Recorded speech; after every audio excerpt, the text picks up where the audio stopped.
அனைவருக்கும் வணக்கம். நான் சுரேஷ் பேசுறேங்க. என்னோட சேனல் இதை ஃபஸ்ட் டைம் பார்க்குற மாதிரி இருந்ததுன்னா சப்ஸ்கிரைப் பண்ணிக்கோங்க. வாங்க, இன்றைக்கி ஒரு 7 ஏக்கர் 54 சென்ட் ஒரு அழகிய செம்மண் பூமி பார்க்கலாங்க. இது எங்கே லொக்கேட் ஆகிக்குன்னு பார்த்தீங்கன்னா, எனக்கு பின்னாடி தெரிகிறது தான் பொள்ளாச்சி தாராபுரம் ஹைவேங்க. இதிலிருந்து 3வது பூமியை இந்த கட் ரோட் பேஸில் இந்த லேண்ட் லொக்கேட் ஆகிருக்குதுங்க. வாங்க வீடியோக்குள்ளே போகலாம். இன்றைக்கி பார்க்க போகிற பூமி பார்த்தீங்கன்னா, எனக்கு பின்னாடி தெரிகிற இந்த செம்மண் பூமி தானுங்க. 7 ஏக்கர் 54 சென்ட்டுங்க.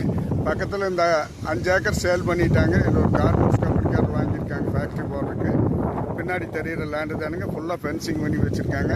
இந்த லேண்டில் 2 சர்வீஸ் வந்துடுங்க. 10 ஹெச்பி 7.5 ஹெச்பி டோட்டலாக 17 ஹெச்பி வந்துடுங்க. ஃபுல் ரோட் பேஸில் மெயின் ரோட்டுக்கு பக்கத்தில் 3வது பூமி அந்த பூமி லொக்கேட் ஆகிருக்குதுங்க. இந்த பூமியினுடைய ப்ரைஸ்ன்னு பார்த்தீங்கன்னா, ஒரு ஏக்கர் 62 லட்சம்ங்க. பேச்சுவார்த்தைக்கு உட்பட்டது தானுங்க. என்னோட நம்பர் கான்டாக்ட் பண்ணிவிட்டு வாங்க. நன்றி, வணக்கம்.